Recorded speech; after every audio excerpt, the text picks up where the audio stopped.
बिस्मिल्लाहिर्रहमानिर्रहीम। अस्सलाम वालेकुम नाज़रीन, आप यूट्यूब चैनल देख रहे हैं। मैं इमरान खान हूँ। कल DGISPR साहब कह रहे थे वो झूठ है कि पाकिस्तान की फौज का सियासत में कोई किरदार नहीं है।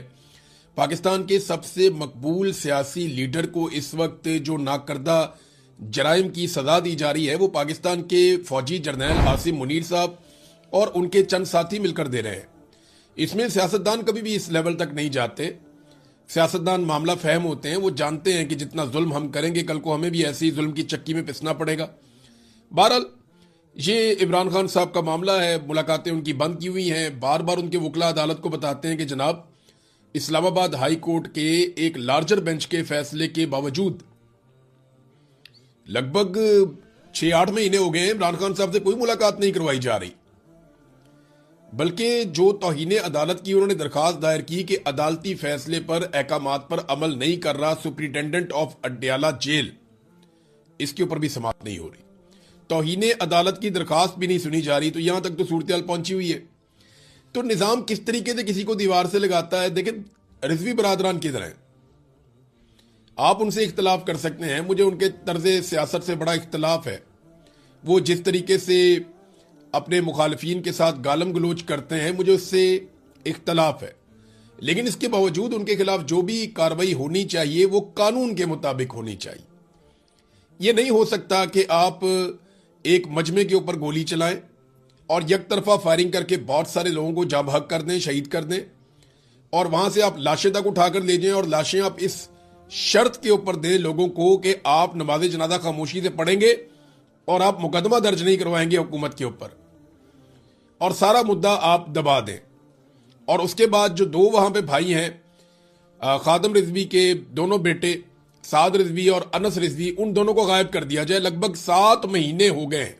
कुछ मालूम नहीं है कि इनको आसमान खा गया या जमीन निकल गई, कोई पता नहीं चल रहा दोनों भाई कहां गए।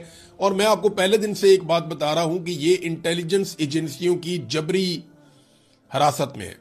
इनको जबरी तौर पे गुमशुदा किया हुआ है और ये एक और केस है पाकिस्तान में जबरी गुमशुदगियों के हवाले से।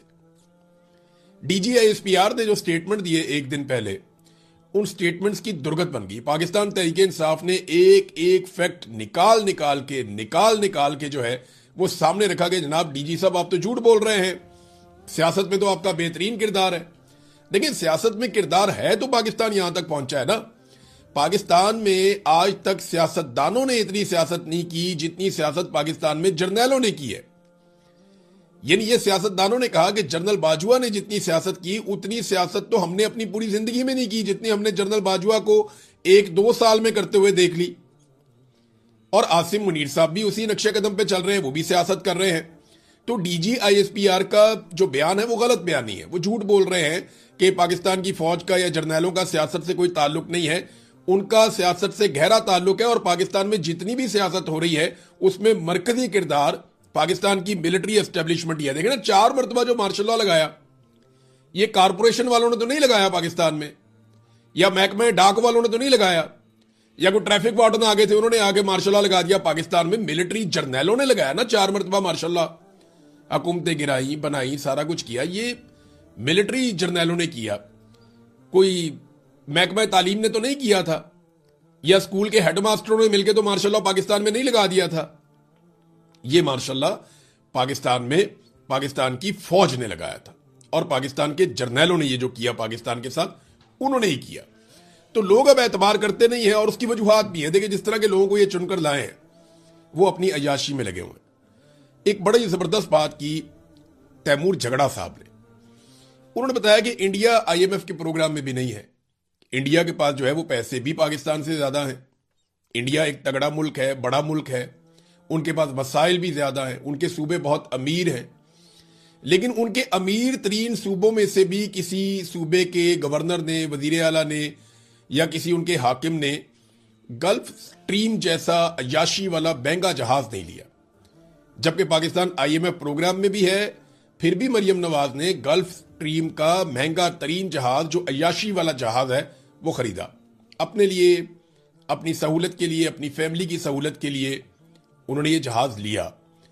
तो देखें ना, इंडिया की इकोनॉमी कहां से कहां पहुंच गई। वो फैसला करते हैं तो उनको ये पता होता है कि पब्लिक का इंपैक्ट आएगा।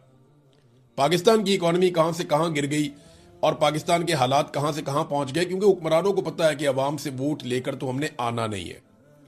जब दिल करेगा जूते पॉलिश करेंगे, इक्तदार में आ जाएंगे।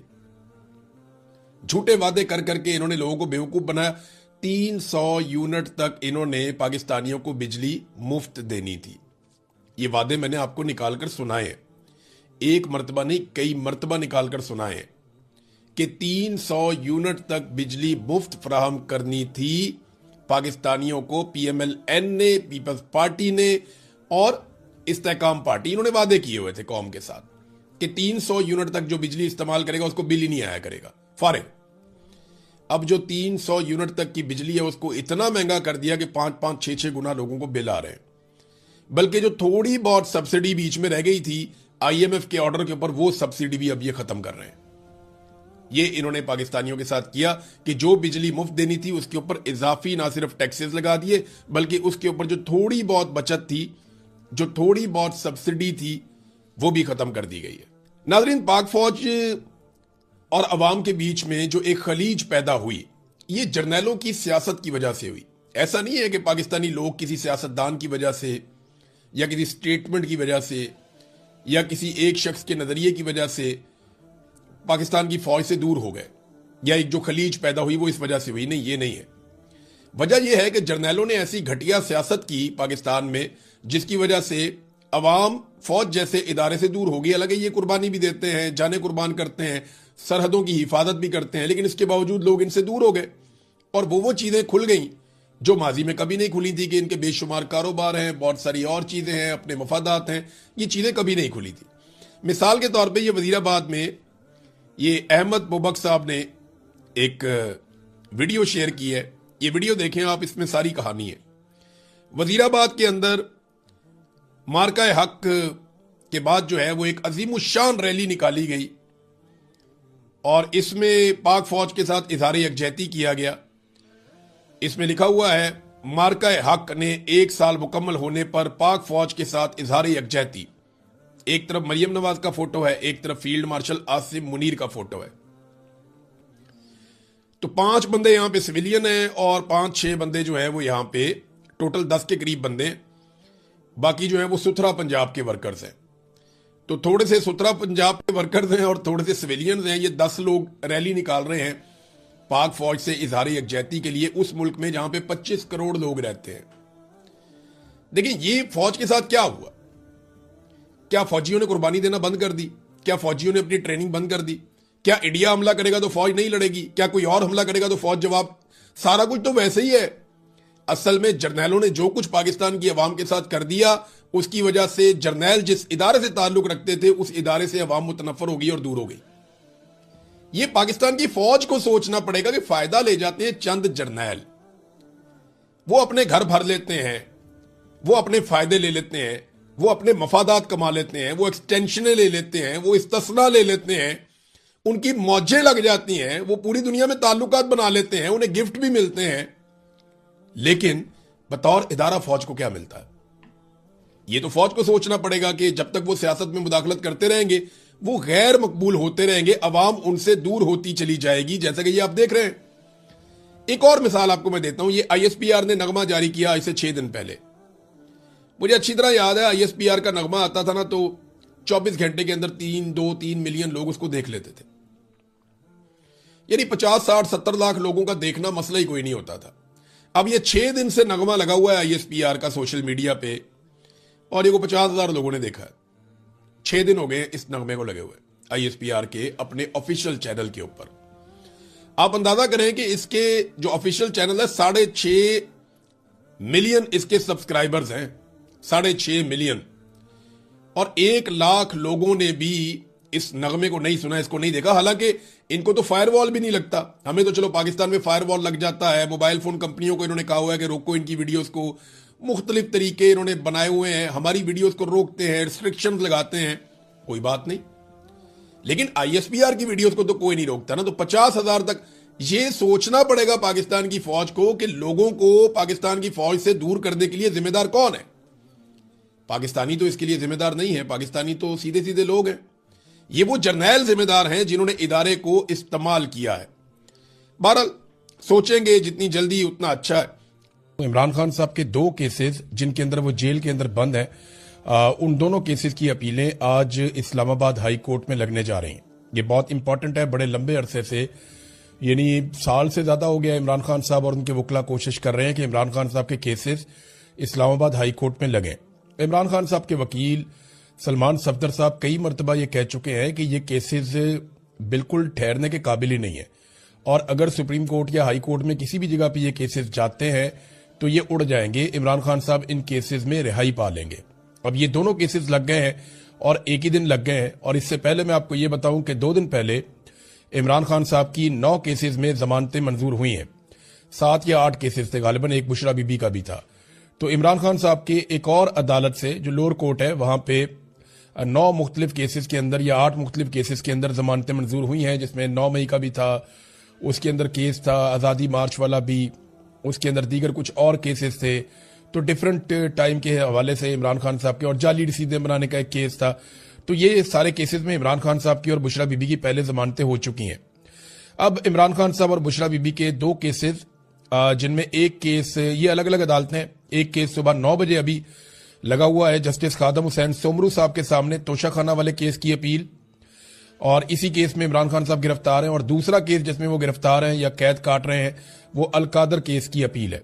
और ये दोनों लगे हुए हैं। इसमें जो है वो जस्टिस सरफराज डोगर और जस्टिस आजम खान, ये डिवीजन बेंच है जो ये केस सुनेगा, और इसका वक्त है 11:30 बजे। तो एक केस लग रहा है 9 बजे और एक केस लग रहा है 11:30 बजे। अगर इन दोनों में इमरान खान साहब की जमानत हो जाती है तो फिर इमरान खान साहब कैदी नहीं रहेंगे, फिर वो आजाद हो जाएंगे, वो बाहर आ जाएंगे।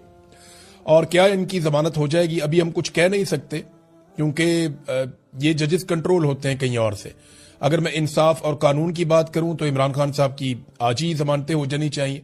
आज नहीं हो जाए तो 1 हफ्ते के अंदर अंदर उनकी जमानतें हो जानी चाहिए, और उन्हें फिर अपने घर चले जाना चाहिए आजाद होकर।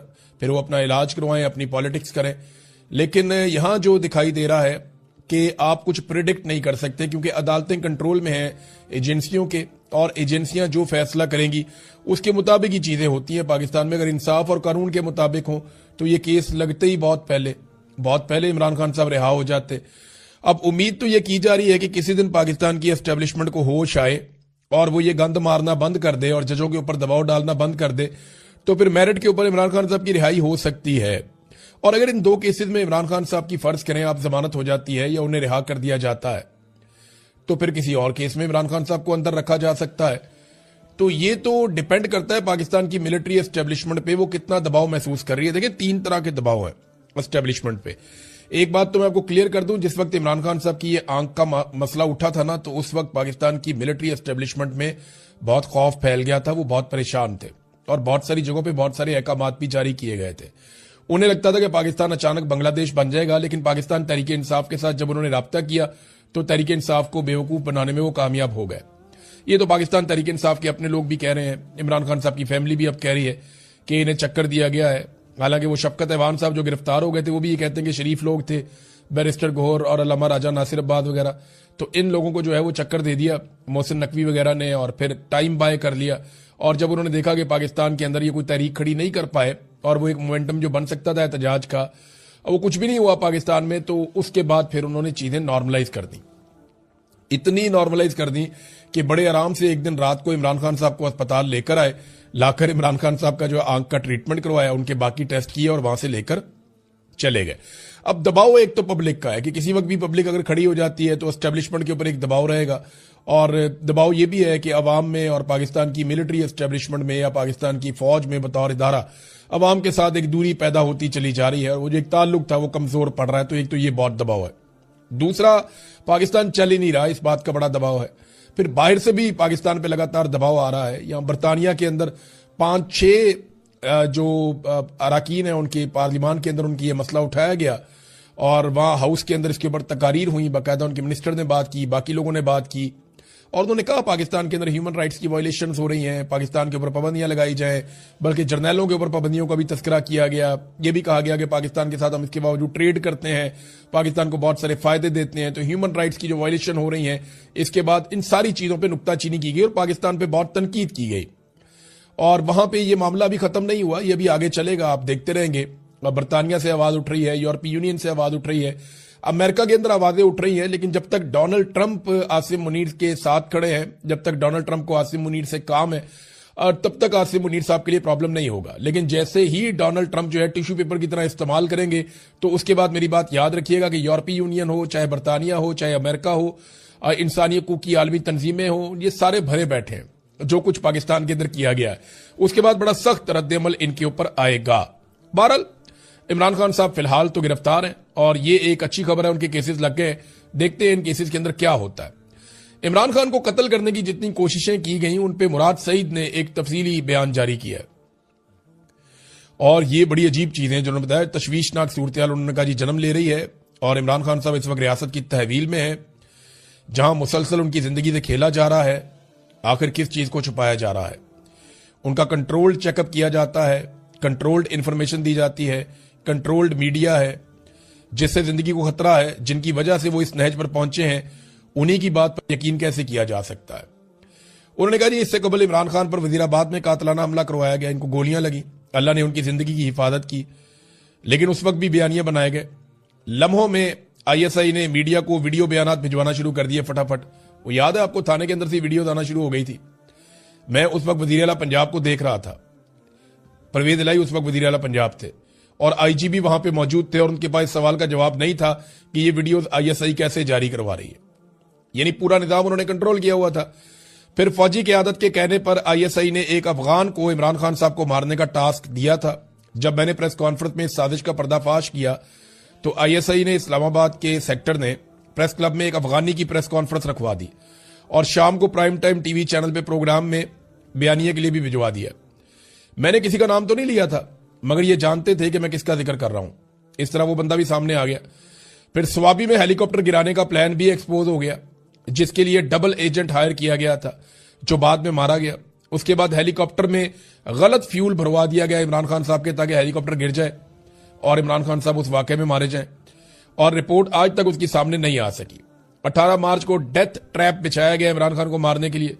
जब वो भी नाकाम हो गया तो पुलिस अफसर को गालियां दी गई कि इमरान खान कैसे बचकर निकल गया। उसके अलावा कई कोशिशें और की गई हैं। 3 साल इमरान खान साहब जेल में हैं और मुसलसल उनकी सेहत के साथ मजाक किया जा रहा है।